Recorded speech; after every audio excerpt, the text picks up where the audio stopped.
जोहार, मैं आनंद कुमार और आप देख रहे हैं जनमन की बात। दोस्तों, हेमंत सोरेन कहाँ हैं? न ईडी को कहीं मिल रहे हैं, न दिल्ली पुलिस ही उनका अता पता लगा रही है, न दिल्ली पुलिस ही उनका अता पता लगा पा रही है।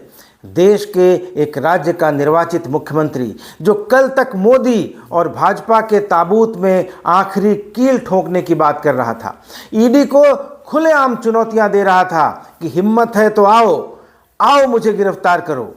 लेकिन आज जब वही ईडी और वही ईडी की टीम मुख्यमंत्री हेमंत सोरेन के दिल्ली स्थित आवास शांति निकेतन पर पहुंची तो मुख्यमंत्री वहां नहीं मिले। कहाँ चले गए किसी को नहीं पता। बताया जा रहा है कि रविवार रात हेमंत सोरेन के दिल्ली स्थित आवास, जिसका नाम शांति निकेतन है, वहां एक बाइक सवार आया। शांति निकेतन से एक शख्स निकला, मुंह उसका चादर से ढका था। वह शख्स उस बाइक पर बैठकर चला गया। कौन था वह शख्स और कहां चला गया, किसी को कुछ नहीं पता। भारतीय जनता पार्टी के झारखंड प्रदेश अध्यक्ष बाबूलाल मरांडी ने अपने एक्स अकाउंट पर लिखा, ईडी के डर के मारे झारखंड के मुख्यमंत्री हेमंत सोरेन पिछले 18 घंटे से दिल्ली वाले मुख्यमंत्री आवास से फरार होकर भूमिगत हो गए हैं। मीडिया सूत्रों के मुताबिक देर रात हेमंत जी हवाई चप्पल पहने हुए चादर से मुंह ढककर चोर की तरह आवास से पैदल निकल भागे हैं।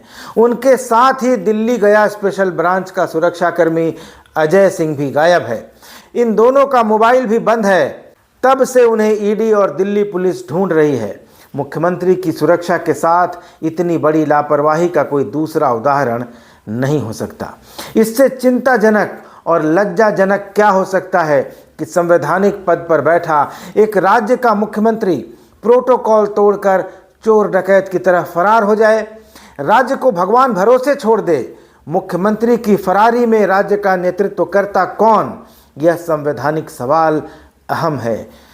महामहिम सीपी राधाकृष्णन इसका ध्यान लें और राज्य में विधि सम्मत कानून का राज कायम करने के लिए समुचित कदम उठाएं।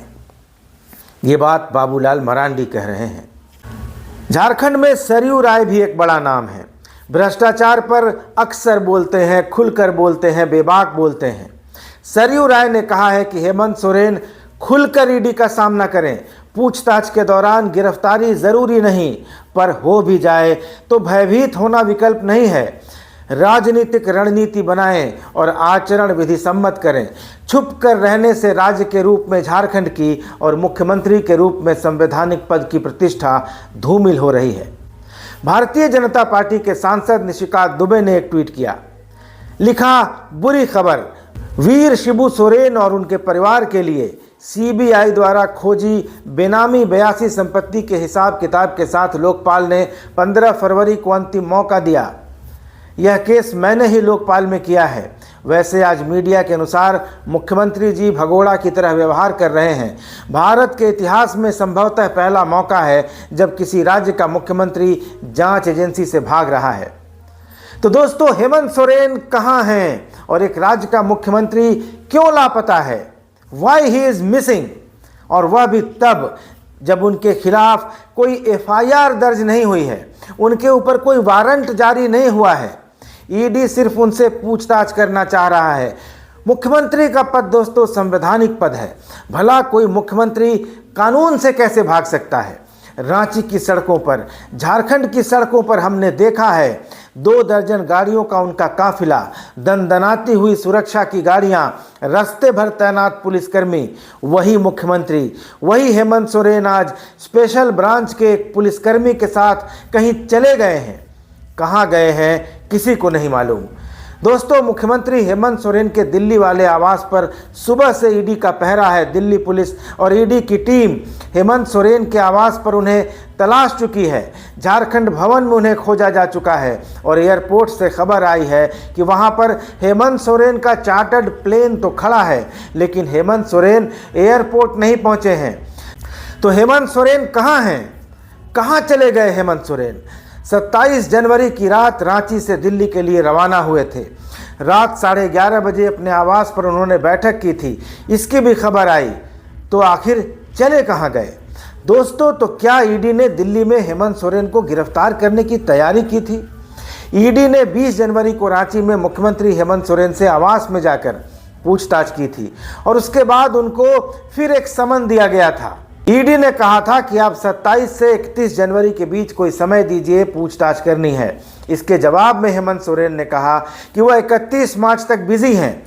व्यस्तता का हवाला देते हुए उन्होंने कहा कि 31 मार्च तक कोई समय नहीं दिया जा सकता। उसके बाद ईडी ने उनको फिर एक समन भेज दिया और कहा कि अगर इस बार आप नहीं आएंगे तो हम आएंगे आपके यहाँ, खुद चल कर आएंगे, बिना बुलावे के आएंगे। 30 जनवरी की तारीख उनको ईडी ने दी थी। फिर 27 जनवरी को मुख्यमंत्री दिल्ली चले गए। राज्यपाल के बीटिंग रिट्रीट कार्यक्रम जो राजभवन में हो रहा था उसके बीच से उठकर चले गए और 29 जनवरी को ईडी की टीम उनके दिल्ली आवास पर पहुंच गई। घर पर, झारखंड भवन में, सब जगह खोज लिया गया, वह नहीं मिले। मुख्यमंत्री के रसोइये को नहीं मालूम कि वह कहाँ है। उनका ड्राइवर भी नहीं जानता कि उसका बॉस कहाँ है। तो क्या यह मकसद था ईडी का कि रांची में जो काम वह नहीं कर सकती वह दिल्ली में करेगी, क्योंकि दिल्ली में हेमंत सोरेन को दबोचना आसान होगा, क्योंकि झारखंड में ईडी ने अपनी आंखों से सड़कों पर हजारों झारखंड मुक्ति मोर्चा कार्यकर्ताओं का हुजूम देखा है, तीर धनुष की चेतावनी सुनी है।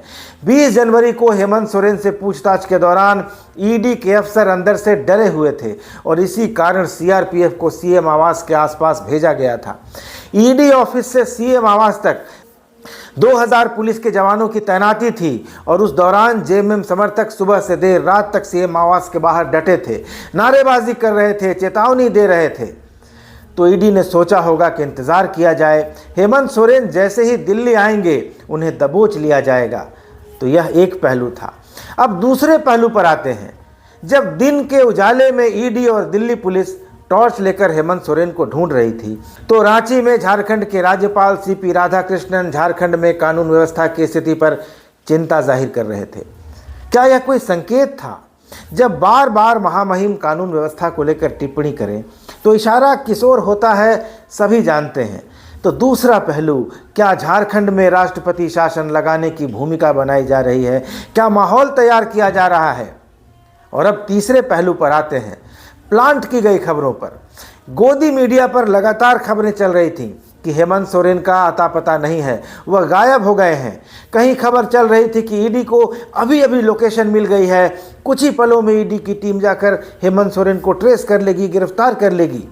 बिना सिर पैर के जिसके जो मन में आ रहा था खबर बना रहा था, खबर चला रहा था और इन खबरों में तड़का लगा रहे थे गोड्डा के बीजेपी सांसद निशिकांत दुबे अपने ट्वीट्स के जरिए। निशिकांत दुबे ने कहा कि झारखंड सरकार का महाधिवक्ता मेरे झारखंड की आन बान और शान वीर शिबू सोरेन जी के बेटे हेमंत सोरेन को भगोड़ा घोषित कर देगा। आज मेरी बात सही साबित होती दिख रही है। मीडिया की खबरों के अनुसार या तो हेमंत सोरेन भाग गए दिल्ली से, या तो बीमार हो गए, या उनका अपहरण हो गया।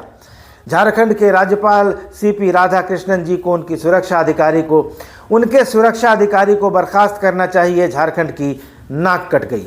ये निशिकांत दुबे तड़का लगा रहे थे। लेकिन दोस्तों, इन तमाम सही गलत खबरों के बीच एक सच, एक फैक्ट यह भी है कि कुछ घंटों तक रांची में झारखंड मुक्ति मोर्चा के बड़े नेताओं को भी नहीं पता था कि मुख्यमंत्री हेमंत सोरेन कहाँ हैं, किस हाल में हैं। हालांकि यह अनभिज्ञता कुछ ही घंटे तक रही, लेकिन एक समय ऐसा था जिस दौरान उनका संपर्क, यानी हेमंत सोरेन का संपर्क किसी से नहीं हो पा रहा था। यानी झारखंड मुक्ति मोर्चा को भी कुछ समय तक यह नहीं पता था कि उनका कार्यकारी अध्यक्ष, उनका नेता, उनका मुख्यमंत्री कहाँ है। अब यहाँ कुछ सवाल पैदा होते हैं। राज्यपाल सीपी राधाकृष्णन रांची में कानून व्यवस्था की स्थिति पर असंतोष जताते हैं।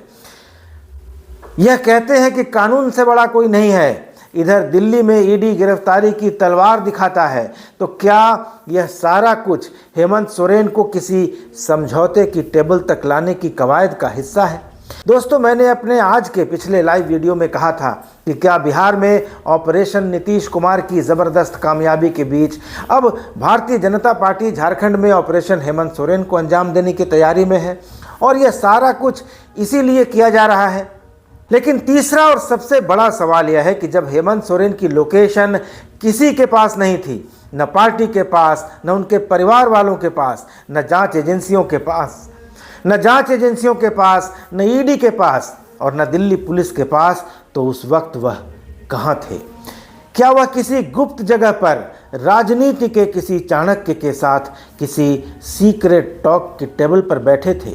क्या कोई डील हो रही थी? और सवाल यह भी है कि जिस हेमंत सोरेन की गिरफ्तारी को लेकर भाजपा के नेता, भाजपा के सांसद हाय तौबा मचाए हुए हैं, क्या उस हेमंत सोरेन को गिरफ्तार करने का साहस, उस हेमंत सोरेन को गिरफ्तार करने की हिम्मत भारतीय जनता पार्टी दिखा पाएगी? और अगर वह हेमंत सोरेन को गिरफ्तार करने का साहस दिखा सकती है तो उनको दिल्ली में गिरफ्तार किया जाए या रांची में, इस बात से कोई फर्क नहीं पड़ता। हेमंत सोरेन को आज की तारीख में, आज के हालात में गिरफ्तार करना भाजपा को भारी पड़ेगा, भारी ही नहीं पड़ेगा, आत्मघाती साबित होगा, यह बात भी तय है। जब हेमंत सोरेन ने ईडी को बता दिया है कि वह 31 जनवरी को पूछताछ के लिए उपलब्ध हैं, तो 29 जनवरी को उनकी गिरफ्तारी के लिए छापामारी करने का कोई औचित्य, कोई मतलब नहीं बनता था। यह छापा, राज्यपाल का यह बयान, यह सारा कुछ इस बात की ओर संकेत करता है, इशारा करता है कि हेमंत सोरेन को मोदी कैंप में लाने की कोशिश हो रही है। वरना किसी राज्य का निर्वाचित मुख्यमंत्री ऐसे कैसे गायब हो सकता है, कैसे भाग सकता है? ऐसा संभव ही नहीं है।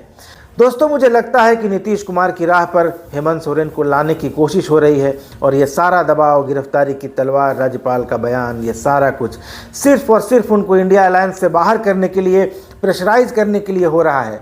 मुझे लगता है कि हेमंत सोरेन और भारतीय जनता पार्टी में समझौते की बात हो गई है, डील हो गई है और अब नीतीश कुमार के बाद हेमंत सोरेन इंडिया अलायंस के दूसरे ऐसे बड़े नेता होंगे जो मोदी कैंप को आबाद करेंगे।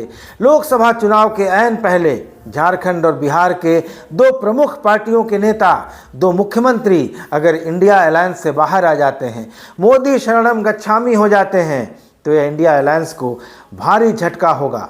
भाजपा नहीं चाहती है हेमंत सोरेन को गिरफ्तार करना। दोस्तों, मैंने अपने कई वीडियो में कहा है, भारतीय जनता पार्टी हेमंत सोरेन को गिरफ्तार करना नहीं चाहती है। उसे पता है कि इसके कॉन्सिक्वेंसेस अच्छे नहीं होंगे उसके लिए। वह यह भी नहीं चाहती है कि झारखंड में सरकार गिराई जाए। बस वह इतना चाहती है कि हेमंत सोरेन झारखंड की सभी 14 सीटों पर अपने यानी झारखंड मुक्ति मोर्चा के उम्मीदवार खड़े करें, ताकि मुकाबला बहुकोणीय हो जाए, त्रिकोणीय हो जाए, चतुष्कोणीय हो जाए, सभी दल अपने अपने उम्मीदवार करें, समझौता टूट जाए। और जाहिर है ऐसी स्थिति में भाजपा के लिए सभी 14 सीटें नहीं तो कम से कम 12-13 सीटें जीतने की आसान सूरत बन जाएगी। और यही भाजपा चाहती है, हेमंत को इंडिया अलायंस से बाहर लाना, अपनी शर्तों पर झुकाना। और भाजपा सिर्फ दबाव इसलिए बना रही है, केंद्र सरकार और उसकी एजेंसियां दबाव सिर्फ इसलिए बना रही हैं कि हेमंत सोरेन खुद उसके पास चल कर जाएँ, शर्तें माने जैसे नीतीश कुमार ने मानी, और ख़ुद इंडिया अलायंस से बाहर आने का ऐलान कर दें, कह दें कि झारखंड की सभी 14 लोकसभा सीटों पर झारखंड मुक्ति मोर्चा अकेला चुनाव लड़ेगा। दोस्तों, आप इस बारे में क्या सोचते हैं? क्या आपको भी लगता है कि हेमंत सोरेन इंडिया अलायंस से बाहर आ जाएंगे, बीजेपी के दबाव में झुक जाएंगे? अपनी प्रतिक्रिया कमेंट बॉक्स में ज़रूर दीजिएगा। चैनल अभी तक सब्सक्राइब नहीं किया है तो एक बार फिर विनती है, आग्रह है, अनुरोध है कि चैनल को सब्सक्राइब कर लीजिएगा। अगले वीडियो में मिलेंगे, तब तक इजाज़त दीजिए। धन्यवाद, नमस्कार।